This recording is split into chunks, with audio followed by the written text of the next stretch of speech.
Once upon a Christmas time, where the present is truly a gift, in the land of Santa's magical elves, the tiniest one there lived. Now here's the legend of the tiniest elf, who couldn't reach the toys on the bottom shelf. Here's his story with Santa's crew, how believing in himself made dreams come true. Santa's elves were rustling through the windiest day of the year, holding on to their little elf caps as they traveled briskly through Santa's forest. They were busy replanting trees as their thanks to Mother Earth for the wood they had gathered earlier.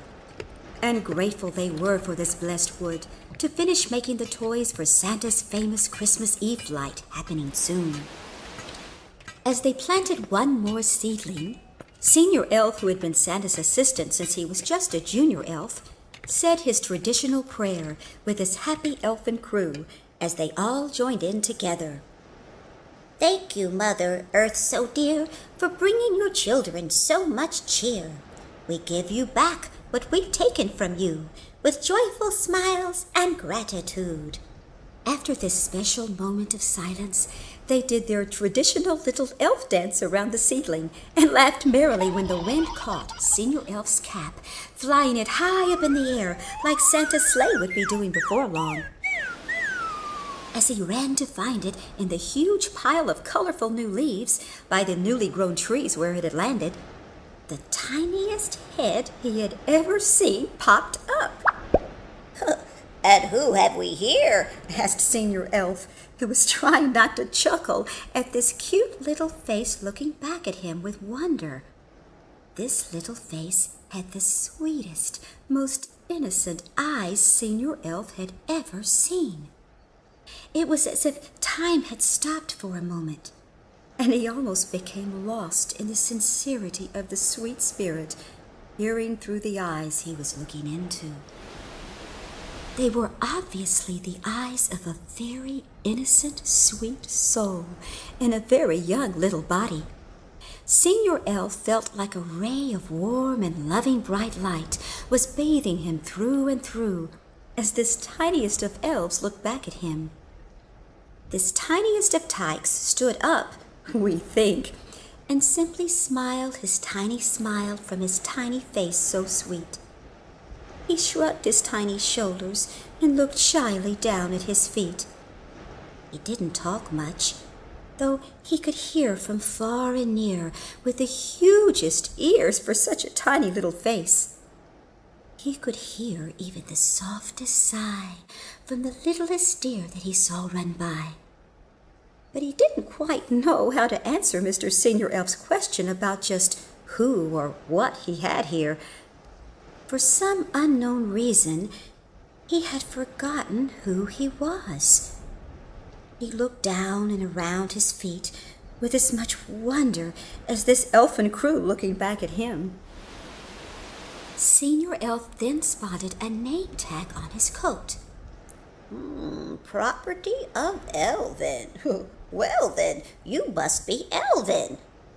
To which our tiny one smiled with an aha in his eyes and a sigh of relief in his heart. He was finally reminded of his name. Not knowing what to do with such a precious little find that day, all the elves agreed that Santa would certainly know what to do with such a wonderment. So they took his little hand and guided him ever so gently on the path to Santa's workshop. Elvin could feel the excitement swell within his tiny chest as he tried desperately to keep up with the bigger elves' pace through the forest. Although they were walking as slowly as they could for him, his many steps could barely match their one. But they were patient and kind with him, and he wondered, he did, if this could be his newfound kin.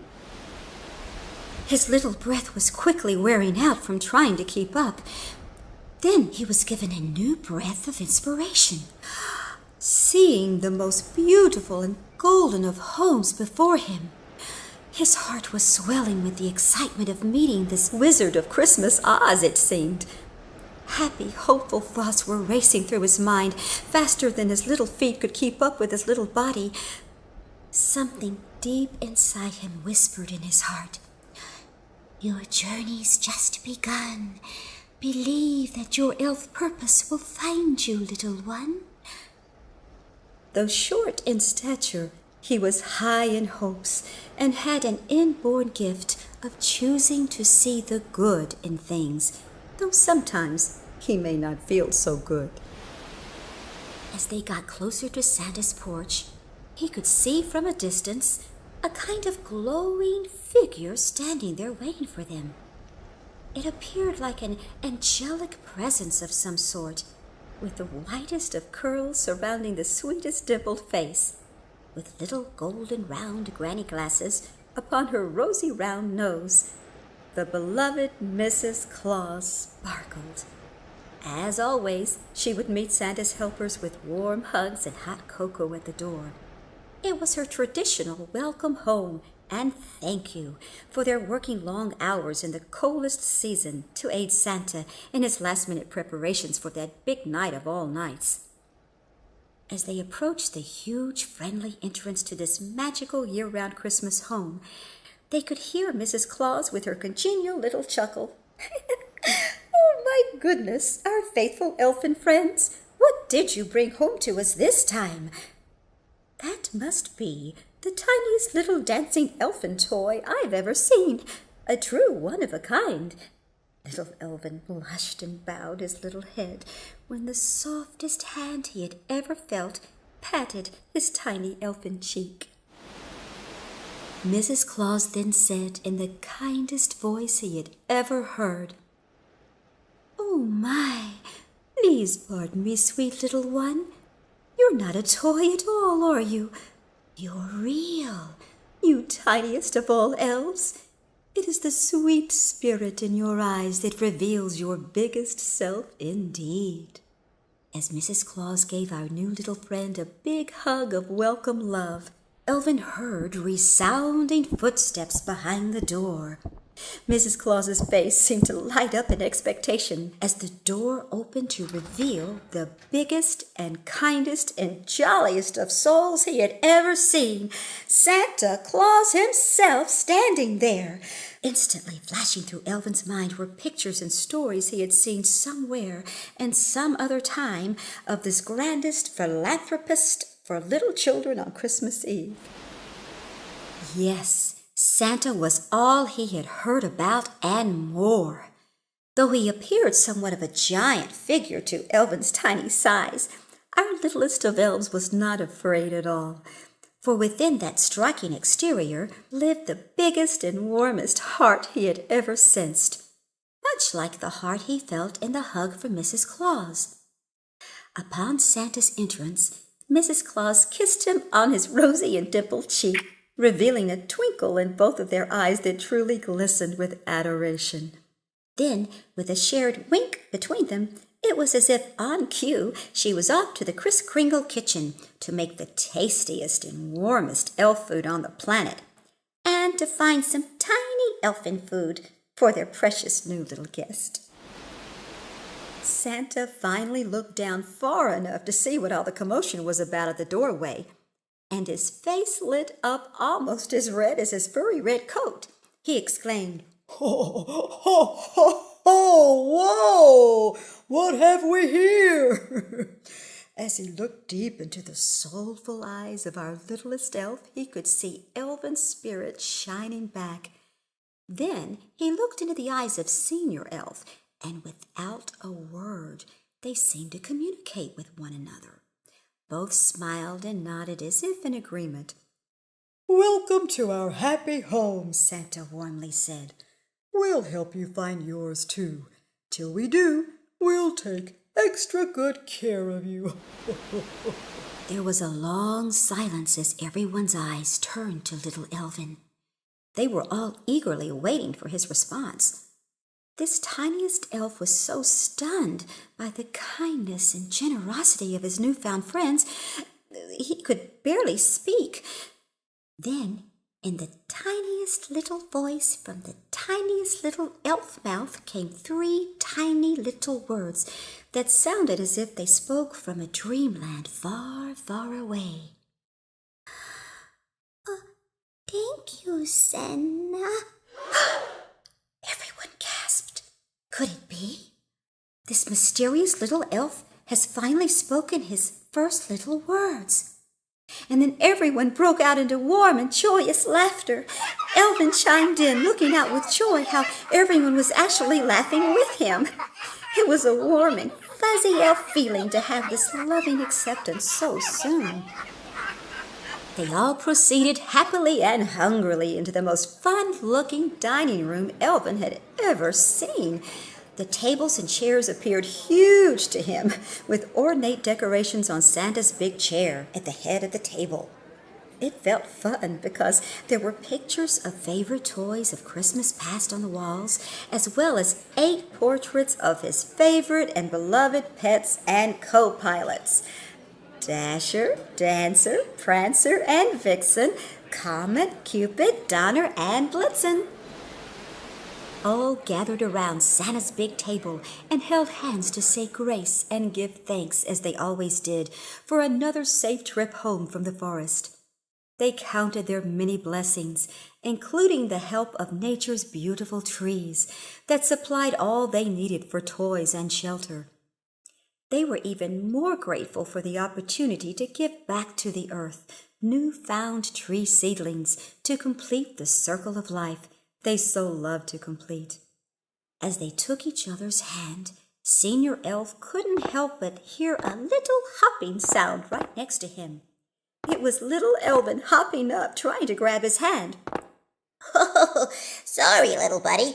We need to give thanks for you, too. Then ever to his rescue, Mrs. Santa looked eagerly to find a high chair the elves had just finished making for a little girl's baby doll. She had just checked it off Santa's list that afternoon. She helped little E hop up into this magical little chair, where he quickly bowed his head and softly whispered, "Oh, thank you, Father, and Santa too." At this, they all had to try hard not to let out another little chuckle, for they were so warmed and tickled by Elvin's sweet spirit. Just as they could barely contain themselves, Elvin could barely contain his gratitude for them. One thing Elvin remembered more than his own identity was this power of gratitude. For so long in the forest, while wondering where or who he was, he did remember to pray, which helped him to never give up believing he would be sent help. The more he gave thanks for that help, even before he could physically see it, the more it was on its way. And here he was now, surrounded by the most loving new friends he had ever known. Yes, thank you, Father, indeed. After they all gave their thanks, little Elvin filled his tummy tall with lots of milk, just like Mrs. Claus knew he'd like. All the bigger elves were amazed at how quickly he drank it all, and licked the very last lick. It wasn't long before a tiny elf milk mustache grew and grew upon his face. Finally fulfilled and refilled, he loudly exclaimed, "Oh, delicious. Thank you." The room was then riddled with joy and laughter once more, and Elvin felt this to be one of the happiest, most milk-fulfilling days of his elf life. Though he could have stayed at this grand table of milk and mirth forever, his happy big elf eyelids were drooping lower and lower, trying to stay awake. Mrs. Claus carefully picked up her new sleepy little elf and cradled him safely in her arms. Then, followed by the rest of Santa's elves, she took him up to the tip-tip-toppest of the attic, where all the elves slept best. Since he was so tiny, it didn't take long for Mrs. Claus to find a special little place just Elvin's size for him to sleep. He loved his warm new bed, a mere tiny fluffy pillow at best, but bouncy and cozy and soft. It was perfect for dreaming and recreating all the good feelings he found a special place for in his heart that day. His heart was overflowing with gratefulness for his cozy little loft, so much warmer than the pile of leaves he was discovered in earlier that day. As Elvin laid his little head upon his little bed, he couldn't help but notice a raindrop in the window next to his little pillow bed. The lonely little raindrop was slowly drifting down the window pane, as if it were a tear. Elvin felt a matching raindrop tear rolling down his cheek. Little raindrop, he asked, do you dream of your past and wonder who your family is? Or do you just flow into rivers unknown and think of the places you miss? Elvin felt one with that little raindrop as he said to it, I see me in a mirror and drift along at times like you. How I long for the day I will find my own way and see my sweetest of elf dreams come true. As the little raindrop melted into the window, so Elvin's tear melted into his little pillow. Whenever he would feel sad, he would do his best to become very still and go to a special quiet place within himself and count his blessings. He could imagine the angels counting right along with him, and that helped remind his heart to smile. His warm little feet still felt like jumping and dancing, but they felt way too heavy with sleep to move now. When he would get very quiet inside, his huge ears could almost hear a distant sweet sound of a lullaby playing, one that haunted him each time he would wonder again just where and who his true family was. It was as if those same blessing angels were lulling him to sleep with this magical lullaby. As the prayers in his heart rested in faith, he fell peacefully asleep and dreamed of his true elf purpose someday dawning like the brightest new day. Sleepy eyes are falling now into a dreamy land. Sleepy angels surrounding you, and they are blessing you with caring hands. Sleepy eyes are dreaming now, hearing sweet loving sounds, feeling the angels' gentle wings, lifting you to higher ground. Now flying high into dreamy skies, wings fluttering in your eyes. Butterfly kisses angels send, reminding you of the light you are within. Sleepy eyes, sweet dreaming now, breathing in tune with your heart. When you awake, your angels surround you, reminding you of love and light you are.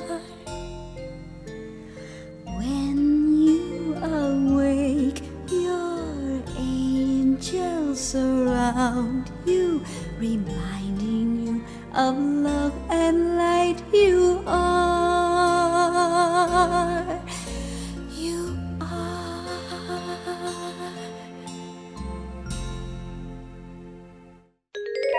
And that dawning was upon him much quicker than he could have imagined.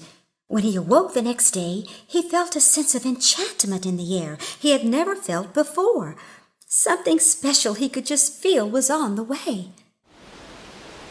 He could hear downstairs where the bigger elves were scurrying. doing their daily chores in Santa's workshop. Being the new elf kid on the block, he figured it only good manners to try to help these enchanted hosts of home and hearth, since they had been so good to him. But every time he would try to help another elf, they would often not see him and accidentally step on his tiny feet. How he wished he could help them, but he couldn't even reach the toys on the bottom shelf. Many times while trying to stay out of the way, he would find a little place to sit very still on a lower shelf beside one of his new little doll friends. But soon he had to move, even from there, because some of the elves mistook him for part of the doll family and accidentally put him on the shelf he couldn't reach. Once he tried to help fix a tiny door on a freshly made dollhouse that Santa had ordered. Finally, he thought to himself, here's something about my size I can help with. Since the request for the dollhouse came in a special letter from a little girl from Kansas, he knew he had to make this little dollhouse feel just like there was no place like home. When he was working carefully on its doorknob, finally one he could reach, it got stuck, and Elvin couldn't open the door to get out. Hours later, Senior Elf didn't see Elvin and his milk mustache show up in his high chair for dinner that night. So Senior Elf and Mrs. Claus searched up and down and finally found their missing little milkman. While they were walking by the dollhouse room on the way to Elvin's, they heard a tiny muffled voice holler, "Help!" Elvin was looking at them through the dollhouse window. Whew! Was he ever relieved to see them? Yes, Auntie Elf, there really is no place like Elf home. Many weeks passed, and Elvin learned it would be best to stay out of the way. He finally had an elf heart talk with Senior Elf about his feelings that he just couldn't hold in any longer. He learned that his little body was just too little to hold so much inside. Santa and Mrs. Claus highly recommended that the elves have special talk times and share their feelings with those who cared so deeply for them. And care they did. Time and time again, Elvin asked Senior Elf, What could be my elf purpose, S.E.? So many weeks have passed, and I still can't fit in like the normal elves. Oh, my dear little friend. We love you just as you are. One of these days, you'll grow into what you were meant to do. We are certain. In the meantime, what is it that you like to do more than anything else? What brings you the most joy? The most joy? Elvin asked in amazement. Gee, I gotta think about that one. If you'll excuse me, I'd like to go up to my room and read some more, till it comes to me. Reading always seems to inspire my thinking. Senior Elf gave his littlest buddy a big elf hug and assured him that they had every faith in the world that he was destined for something special. After all, he was made by the best toy maker of them all, Santa's maker too. A God of love that has a purpose for the tallest and the tiniest in this world. And we all know he sure fits the tiniest. After several days of Elvin trying to stay out of the way, some of the junior elves went upstairs to bring clean sheets to the attic elf beds when they heard some strange, funny little voices coming from Elvin's room. Hey, Elvin, are you okay? Is there someone bothering you in there? Elvin couldn't help but laugh at this, for the only one bothering him in there was him. He was reading out loud some of his favorite books and playing out the different parts himself. He loved reading more than anything in the world. This was one special gift he was blessed with that made him feel taller inside than reaching any bottom shelf could have. Yes, Elvin could read. The word soon got out around Santa's workshop at how fun and entertaining it was in Elvin's room, with all the characters and books he would introduce them to. So, Each evening, after a long day of elf work, they would come up to his room and gather all around his little pillow, and he would read in all kinds of funny voices, which made them laugh out loud. He would read stories galore of many of his favorite elves, from fairy tales of long ago. When Elvin read for everyone, he no longer felt like the tiniest of all elves. His spirit felt tall as the tallest giraffe. Since his ears were so large, each sound touched his heart so much that he could sense just what story would be the best to cheer any weary elf in his path. What a joy he had become to his new elfin world, just by being the best he could be at what brought him joy. Imagine that! It helped to feel useful since he was not useful in the traditional working way of the other elves in the workshop. Sometimes he would still become impatient with himself and cry into his pillow because he couldn't help like the others. But when he found what he could do best, as in his reading, he realized he had the choice to be happy by being true to who and what he truly was. He chose to be happy and to always try his best, no matter what. Sometimes he felt this hidden sense of power he had never known before come upon him. This happened whenever he reminded himself to love and respect himself for what he was and just as he was. Besides, it's much more fun to find joy in what you're doing, he would often say to himself, even when he would get frustrated. Sometimes he would have to say it twice, like when he couldn't reach the pedals to ride the new bikes in the workshop. Oh, maybe someday I'll be able to fly instead. He would even laugh at himself when his imagination would come up with such things. But something inside him just couldn't give up on the possibilities.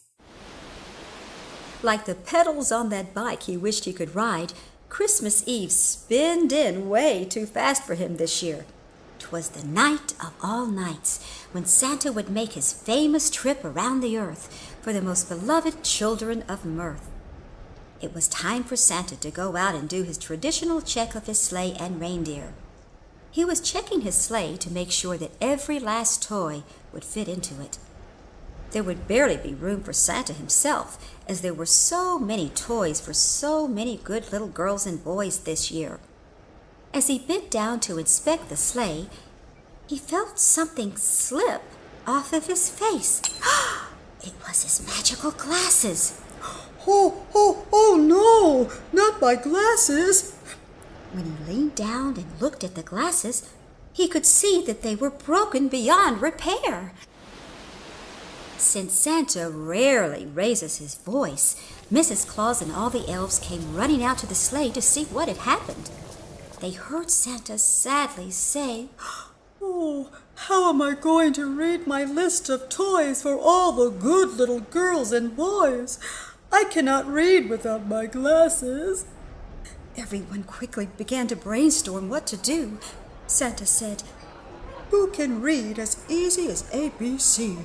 And who could possibly be small enough to fit next to me in my sleigh, but is completely filled with all the toys?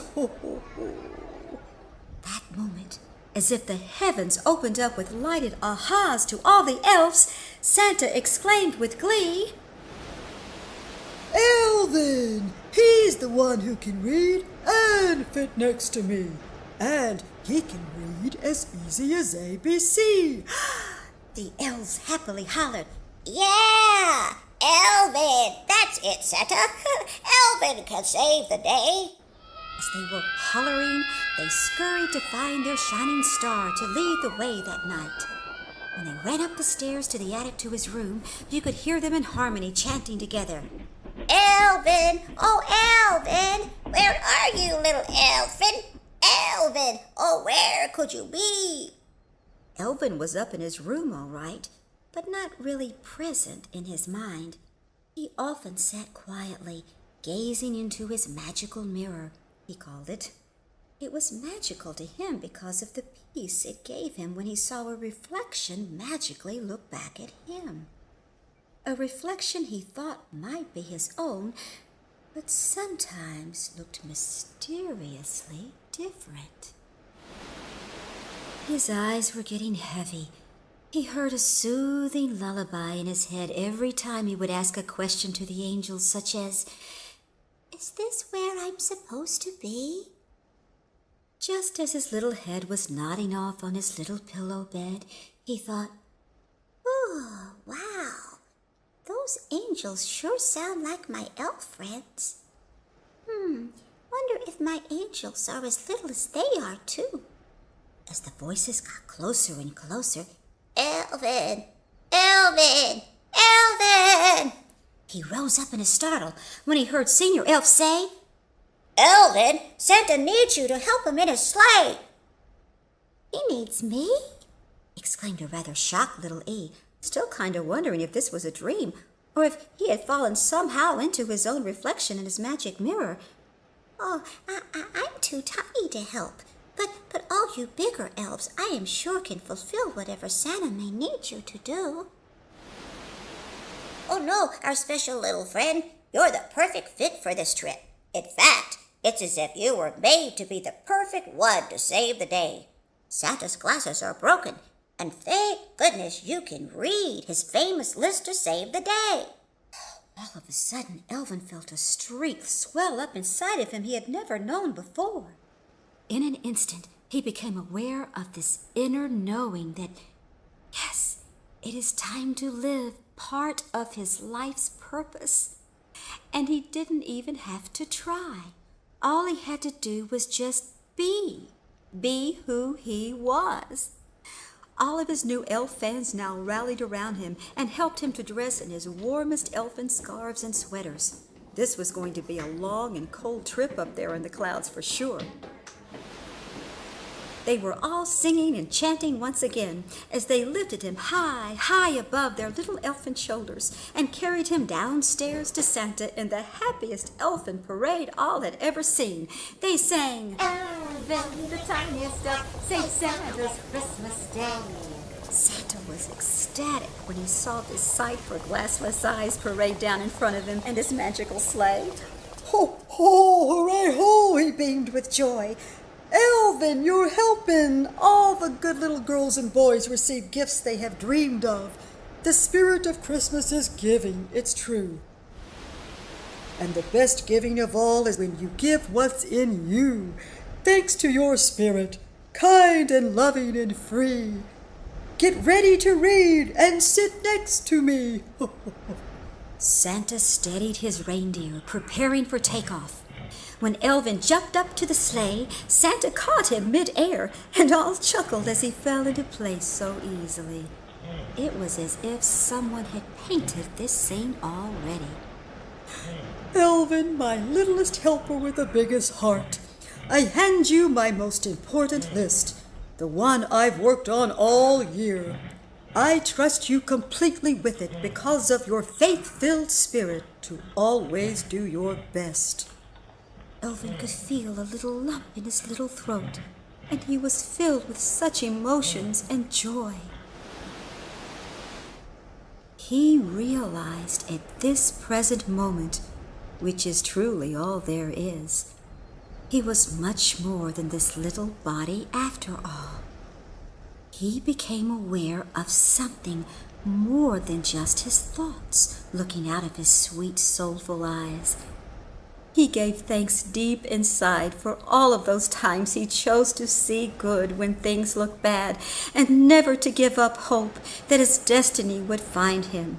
Now he was ready to be the reflection in the brightest mirror of all, in the hearts of all the good little girls and boys in the world.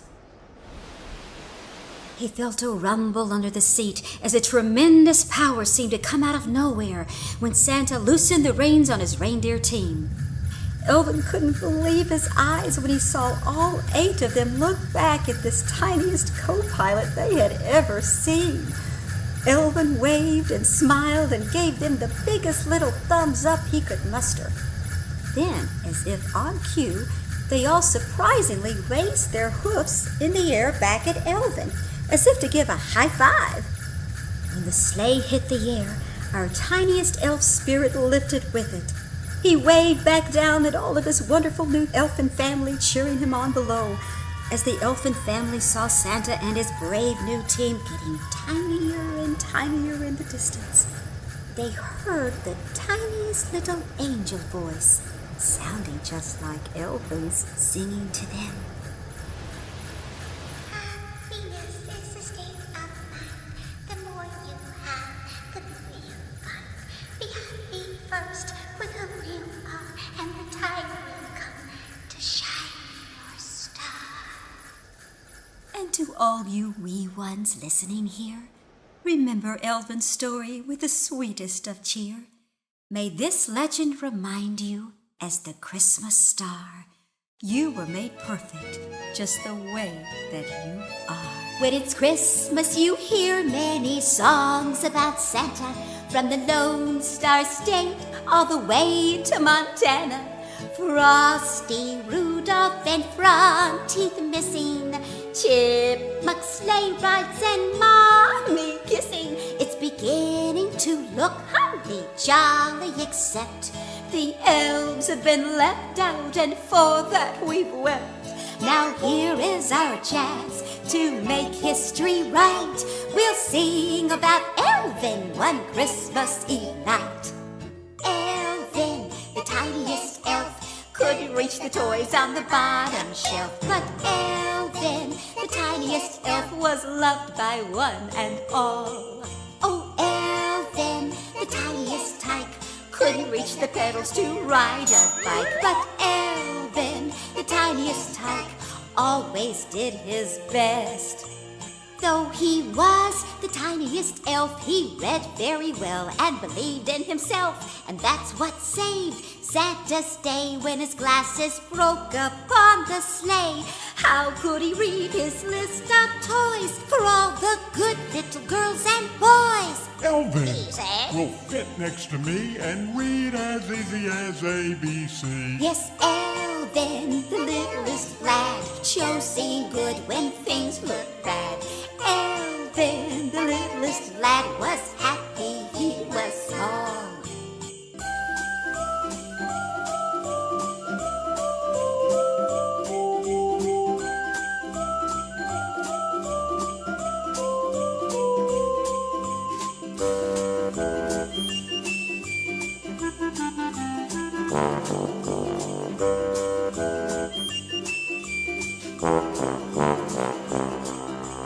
Though he was the tiniest elf, he read very well and believed in himself. And that's what saved Santa's day when his glasses broke upon the sleigh. How could he read his list of toys for all the good little girls and boys? Elvin He said. will fit next to me and read as easy as ABC. Yes, Elvin, the smallest elf, learned happiness comes from within yourself. Elvin, the smallest elf, learned what brought him joy. Yes, Elvin, the tiniest elf, helped get the toys from the bottom shelf. Yes, Elvin, the tiniest elf, saved Santa's Christmas day. Santa's Christmas Day. Save Santa's Christmas Day. Yay!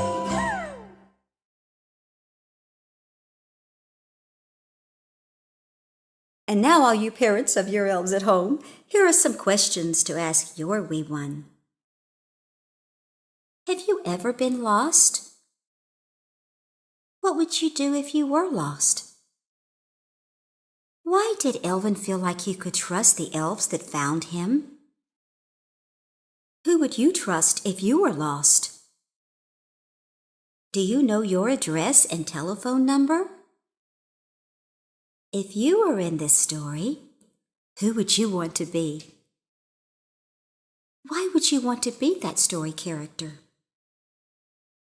Are you like Elvin? Have you ever felt like Elvin? Do you think the same things Elvin thinks? What do you like to do the most? Is there something you can do that seems easy for you? How would you answer if Senior Elf asked you, What brings you joy? would you like to learn to do something better than you can do it now?